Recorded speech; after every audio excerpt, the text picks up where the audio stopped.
Welcome to the fourth segment of how to complete a title search called Rundown of an Owner. I'm going to search the McCuskers, who own the property at Magnolia Avenue from 1973 to 2005 when they sold the property to the Browns.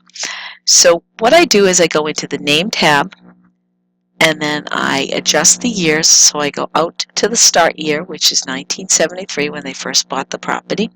And technically I could end this at 2005 plus 5 years for tax taking, so 2010, but I'm going to let it just run itself out.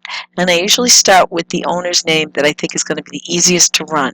In this case, I would go with Rose, only because Edward gets, shortened to Eddie and Ed, and so Rose, typically there aren't too many nicknames for Rose except for maybe Rosie, I guess. But anyway, so I would start with R, just to take a quick peek and see if anything gets recorded under R. McCusker. And once I realize the answer is no, I go back to the search, and I got to do this again because of the way I jumped out. So I got to go to 73. I got to type McCusker, and now I'm going to type Rose. Okay. And you can actually cap this, just make it a grantor search with a name like Rose McCusker, because there isn't a whole lot of entries. I usually let it search both indices at the exact same time, and I click search.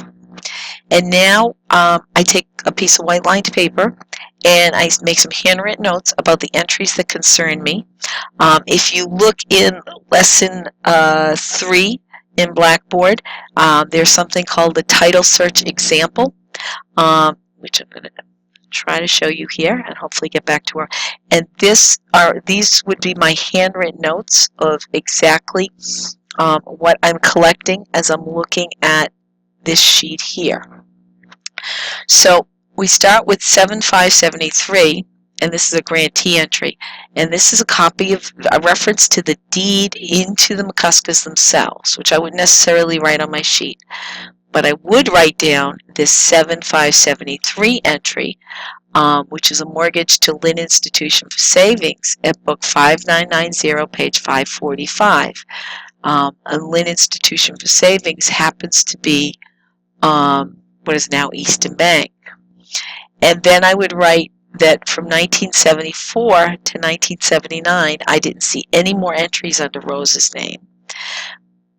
And then in 1980, I saw this financing statement, which is like a mini lien, basically, usually for some improvements that were made to the house that they actually financed over time. And that's why it's called a financing statement. And I would write this 6765, page 310, book 6765, page 310 on my sheet of paper. Then I would look to the next entry, which is in 1987. It's a municipal lien certificate, and if you remember, I said you could disregard those for title purposes, so skip over it. And then again, on 10/22/1987, there is a refinance of the original mortgage, the original 73 mortgage, now to Eastern Bank, which is Lynn Institution's successor in interest. So I'd write that on my sheet. And then I would look and I'd see in January 1988 is a discharge, and it's a discharge of the original mortgage at 5990, page 545, right there. So on my white sheet of paper, sort of way over the right here on my sheet of paper, I would then write this discharge reference. So I'd put it up there.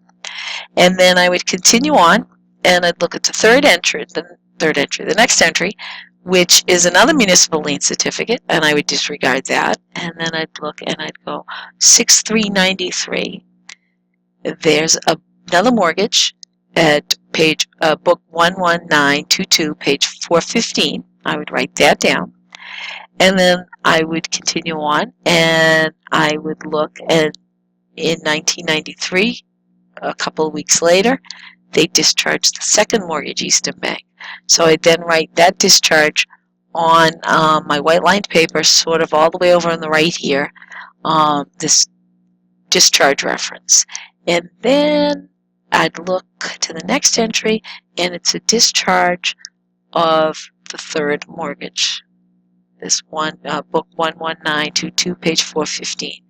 And then the last entry I'd make is 8/3/2005, Rose McCusker, and this is to Richard Brown, meaning the deed to Richard, Catherine, and Katie Brown. So that would be how I would do Rose McCusker. I would do Edward, her husband, the exact same way. So I did switch this out to 1973. I would type in McCusker, M-C. I would type in just E rather. This is going to bring up a lot of entries. And see how I was telling you be careful, because sometimes they put things, they index things with just the initial. This was Edward T. McCusker Jr., which is our Edward. It's a municipal lien certificate, which, like I said, you could disregard, but it's on our property. So you want to be careful that you've looked at all those things. And then, actually, everything that's here is all Edward McCusker stuff. So we're going to stick right here and look at it a little bit. You'll notice there are 3 pages of Edward material. And the reason Edward brings up so much more is because there's not only Edward who's married to Rose, but there happens to be Edward the Third's entries here as well. But you'll notice these are in Linfield, not Lynn. So you're going to be able to disregard those as you're doing your title search. So now you look at Edward stuff, and you'll see these things. Remember I told you if the locus is blank, you got to pay attention to it? Well, here's locus blank, you got to pay attention to it. And these are federal tax liens, okay? So for purposes of your title search, you actually have to pay attention to these and write them down. So if I were doing this, I would write these all down. Now what I'm going to show you, and this will explain why they're not sitting on my title sheet that's in Blackboard, is once we look at the document, let's see if I can download it. Oh gosh, my download, the download is right behind the recording button for this, and I'm going to shut it down. Yeah, let's see. Okay, there it is. That's what I was trying to do, was I'm shutting off the recording here.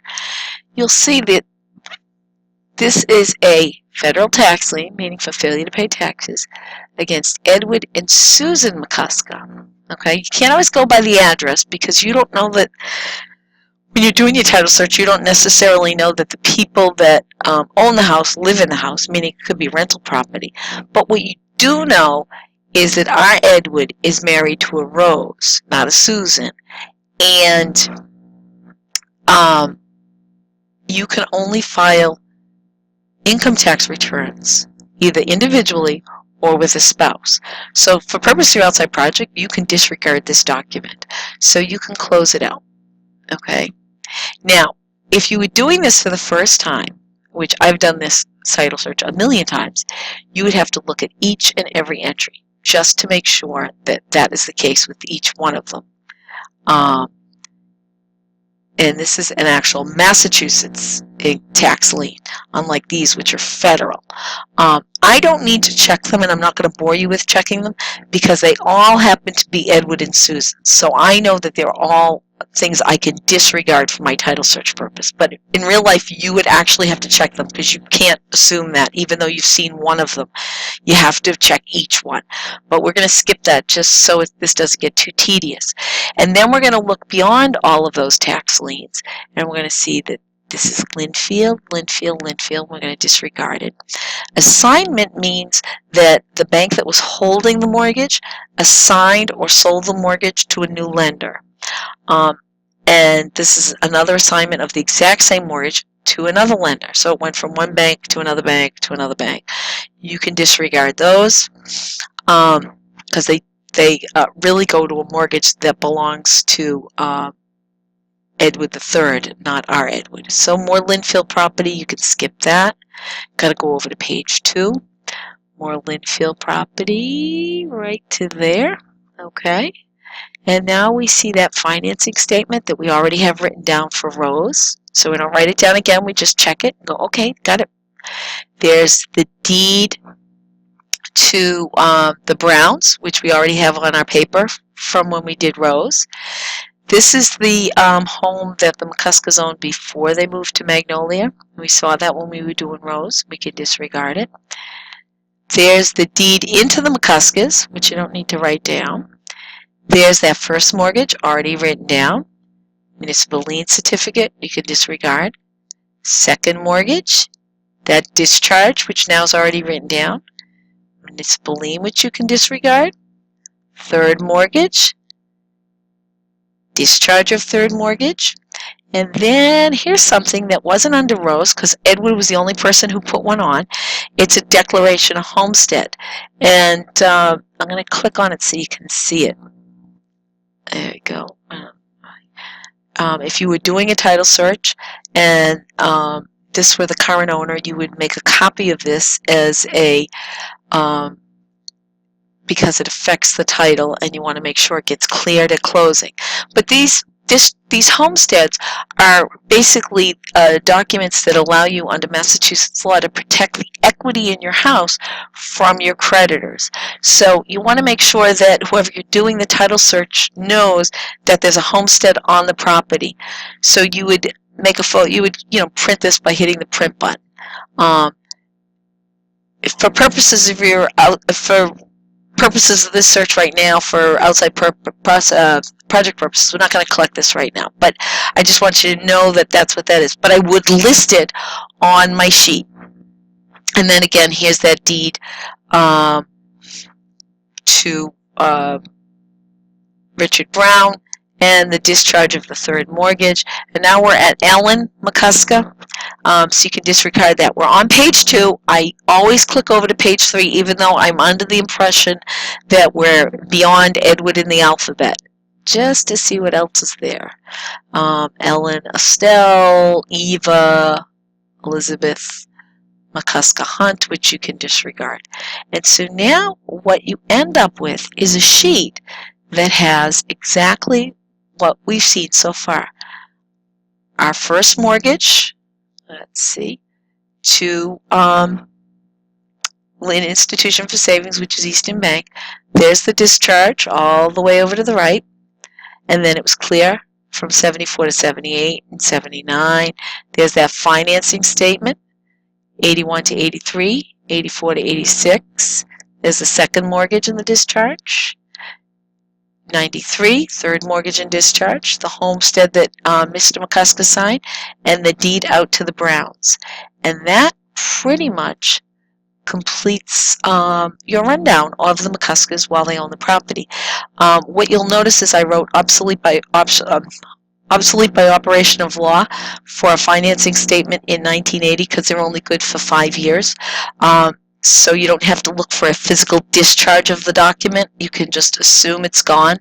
But all of your mortgages on your old owners, you want to see that they're all discharged. So then once you've done that and you've collected all that information, you then, let's see if I can shut this down, you then go in and look at the documents. And what you do is, let me get my cursor to pick up.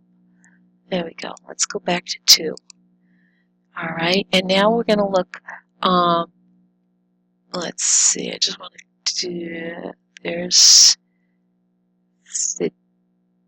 the first mortgage, which you'd actually, you can't click on 73 mortgages because they're not on the website, but you can click on this mortgage, which is the second mortgage. But you're supposed to look at all your instruments that you've listed on your sheet of paper, and you check it and you go, oh yeah, sure enough, mortgage, says it right there. Whoop. And I don't know why that's coming up, so I'm going to close it, and I'm going to close it, but that shows you it's a mortgage on Magnolia Avenue. Then you're going to look at each discharge. Let's see if we can do that without blowing it here. This is a discharge of the first mortgage, and it's going to bring it up. Oh, now it won't. Photo viewer. Oh. I don't know why we're having a problem here. Oh well. Alright, I'm going to stop this tutorial. Since